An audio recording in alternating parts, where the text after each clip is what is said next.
এজন্য বিয়ে করার দরকার আছে না নাই? সময় মতো বিয়ের দরকার আছে না নাই? অনেক ছেলেদের বয়স হয়ে যায়, বিয়ে করে না। কিরে ভাই বিয়ে করস না কেন? কয় হুজুর নিজের পায়ে দাঁড়ায় লই। এতদিন কার পায়ে দাঁড়াইছস? এরকম কথা আছে না নাই? হুজুর নিজের পায়ে দাঁড়াই না। আপনি বিয়ে করেন, আপনার রিজিকের ব্যবস্থা করে দিবে কে? বলে হুজুর নিজে খাইতে পাই না, বউরে খাওয়াবো কি? বেটা তুই কি খাওয়াবি? খাওয়ানোর মালিক কে? ওমা মিন দাব্বাতিন ফিল আরদি ইল্লা আলাল্লাহি রিজকুহা ওয়া ইয়ালামু মুস্তাকাররাহা ওয়া মুস্তাওদাআহা কুল্লুন ফি কিতাবিম মুবিন। মহাবিশ্বে যত প্রাণী আছে, পাখি আছে, মানুষ আছে, এগুলোর খাওয়ায় কে? রাজ্জাক হচ্ছেন আল্লাহ তাআলা। আল্লাহ ছাড়া কেউ রিজিক দিতে পারে না। সাইয়েদনা সুলাইমান আলাইহিস সালাম তিনি ছিলেন গোটা বিশ্বের বাদশা। চারজন লোক গোটা বিশ্বের বাদশা ছিল, দুইজন কাফের, দুইজন মুমিন। কাফেরের একজনের নাম নামরুদ, আরেকজনের নাম বাখতানাসার। বাখতানাসার ছিলেন Nebuchadnezzar the second. He was the constructor of the hanging garden of Babylon located in Iraq. ইরাকের ব্যাবিলনের সৈন্য উদ্যানের নির্মাতা। সে ছিল গোটা বিশ্বের বাদশা। আর মুসলমান দুইজন, একজন সাইয়েদনা সুলাইমান, আরেকজন জুলকারনাইন। সুলাইমান বলল, আল্লাহ আমি গোটা বিশ্বের সব মানুষদের বাদশা হিসেবে তুমি আমাকে সিলেক্ট করেছো, আমি পৃথিবীর সবাইরে একবেলা লাঞ্চ খাওয়াতে চাই। কি খাওয়াতে? লাঞ্চ মানে কি? দুপুরের খাবার। আল্লাহ বলে, Sulaiman it's not your job man, it's my job. এটা তোমার দায়িত্ব না, এটা আমি আল্লাহর দায়িত্ব। সুবহানাল্লাহ পড়ে। সাইয়েদনা সুলাইমান নাছোড়বান্দা না, আল্লাহ লেট মি ট্রাই, আমারে চেষ্টা করতে দেন, আমি চাই গোটা বিশ্বের সবাইরে আমি একবেলা খাওয়াবো। আল্লাহ বলে, না সুলাইমান পারবা না। সুলাইমান বলে, ও আল্লাহ আমি চেষ্টা করতে চাই। জোরাজুরির কারণে আল্লাহ বলেন, ঠিক আছে করো। সাইয়েদনা সুলাইমানের মুরিদ ছিল আবার জিনেরা। কারা? জিনদের নিয়ে মিটিং করলেন। সাগরের পারে 40 কিলোমিটার এরিয়ার মধ্যে রান্না করো। আফ্রিকার জঙ্গলের গরুগুলোকে এনে আস্ত রোস্ট, তিমি মাছগুলোকে ভুনা করো, জর্দা, কালিয়া, ঝাল গরুর মাংস, পোলাও, বিরিয়ানি সব করো। 40 কিলোমিটার এরিয়ার মধ্যে রান্না শুরু হলো। আর উনি ঘোষণা দিলেন, অমুক অমুক দিন দুপুরবেলা পৃথিবীর সব মানুষেরা, সব জিনেরা, পাখিরা, মাছেরা, পশুরা সবাই খেতে আসবা। আমি গোটা বিশ্বের বাদশাহ সাইয়েদনা সুলাইমান তোমাদেরকে একবেলা খাওয়াবো। 40 কিলোমিটারের মধ্যে রান্না কমপ্লিট। এবার এসেছে সেই মাহেন্দ্রক্ষণ, মাহেন্দ্রদিন। দুপুরবেলা সবাই এসেছে। সাইয়েদনা সুলাইমান বললেন, সাগরের এইদিকে মাছেরা লাইন ধরো, পাহাড়ের এইদিকে পাখিরা লাইন ধরো, জঙ্গলের এইদিকে পশুরা লাইন ধরো, জিনেরা ওইখান থেকে লাইন ধরো, মানুষেরা এই পাশে লাইন ধরো। তিনি যখন লাইন ধরাচ্ছেন, ইন দ্য মিন টাইম সাগর থেকে বিশাল এক তিমি মাছ বলে, সুলাইমান আমি লাইন টাইম মানি না, আমার পেটে প্রচন্ড ক্ষুধা, আমি বেলাইনে খাবো। কেমনে খাবো? সাইয়েদনা সুলাইমান বলে, আমি নবী মানুষ, বেলাইনে দিতে পারি না।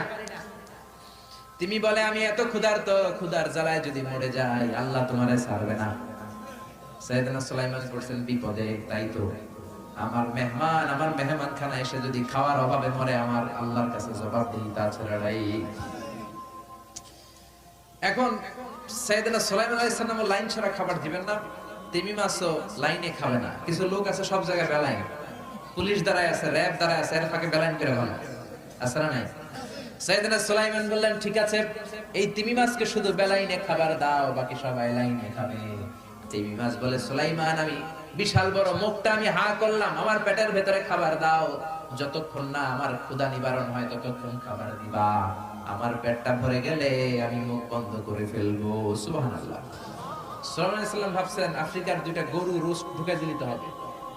তো জিনের বাদশারে বললেন, এই লিডার অফ দ্য জিন কাইন্ড, তুমি একটা আফ্রিকার গরু যেটা রোস্ট হয়েছে এখান থেকে একটা রোস্ট ঢুকায় দাও। ঢুকায় দিল, এটা হাই করে আসছে, বিশাল হা করে আছে। সাইয়েদনা সুলাইমান বললেন, আরো দুইটা গরু দাও, হা করে আছে, খাসি দাও, হা করে আছে, 10 বস্তা বিরিয়ানি মেরে দাও, বিরিয়ানি মেরে দিছে, হা করে আছে, এটা দাও ওইটা দাও, দিতে দিতে 1 কিলোমিটারের খাবার শেষ। সুবহানাল্লাহ পড়তে পারলেন না? 2 কিলোমিটারের খাবার শেষ। সাইয়েদনা সুলাইমান তো অবাক, কি আজীব তামাশা, এত ক্ষুধা এটার পেটে ঢুকলো কেমনে?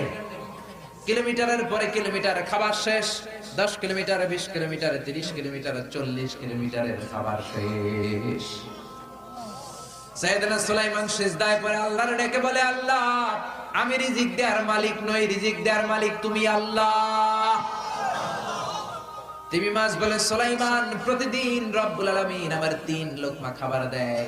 তোমার 40 কিলোমিটারের খাবার আমার পেটে ঢুকেছে ঠিক, কিন্তু আল্লাহর 1 লোকমা খাবারের সমান হয় না। এজন্য রিজিক দেওয়ার মালিক কে? তুমি বিয়ে করো, তোমাকে এবং তোমার বিবিকে রিজিক দেওয়ার জন্য বসে আছে কে? মানুষ যখন রিজিকের দায়িত্ব নেয়, আল্লাহ বলে, যা কেমন করে খেতে পারিস দেখি। যখনই আমরা রিজিকের দায়িত্ব নেই, তখনই আমাদের মধ্যে বেকারত্ব বাড়িয়ে দেয় কে? দুর্ভিক্ষ বাড়িয়ে দেয় কে? আযাব আর গজব দেয় কে?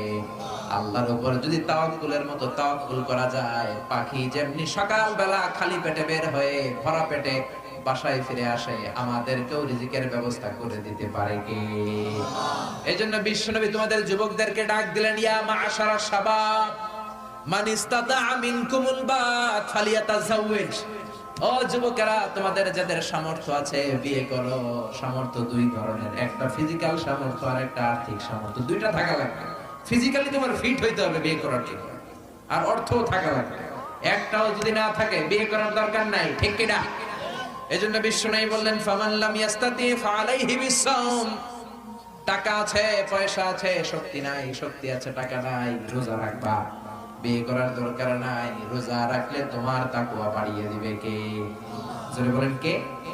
এজন্য বিয়েটা, এটা সব নবীদের সুন্নাহ, এবং বিয়েতে একটু আনন্দ ফুর্তিও বিশ্বনবী করতে বলেছেন।